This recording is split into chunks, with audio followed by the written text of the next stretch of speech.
मग आज मी तुम्हाला हे सांगायला इथे उभा आहे की गुरु कितीही मोठे असले तरी गुरूंना मोठं करणारा असतो शिष्य. रमाकांत आचरेकर यांनी जितके सचिन तेंडुलकरनं सिक्स मारले, जितकं क्रिकेटमध्ये स्वतःला मोठं केलं, तितकं रमाकांत आचरेकरांना स्वतःला मोठं करता आलं नाही. आणि दुसरी बाजू अशी आहे की सचिन तेंडुलकरनं रमाकांत आचरेकरांकडून जेवढं शिकलं तेवढं त्यांच्या सोबत असणाऱ्या सगळ्याच शिष्यांना करता आलं नाही. तुम्हाला सचिन तेंडुलकर सोबत कोण कोण शिकायला होतं हे माहित आहे? नाही माहित. मला पण माहित नाही.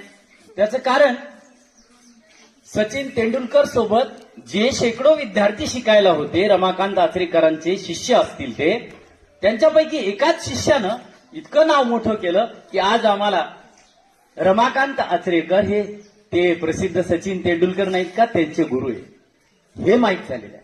मला आज हे सांगण्यासाठी मी इथे उभा आहे की शिष्यानं जर स्वतःला एवढं चांगलं घडवलं की गुरुकडं जे काही आहे ते घ्यायचं, तर शिष्य हा गुरुपेक्षा मोठा होऊ शकतो आणि गुरुला पण तो मोठं करू शकतो.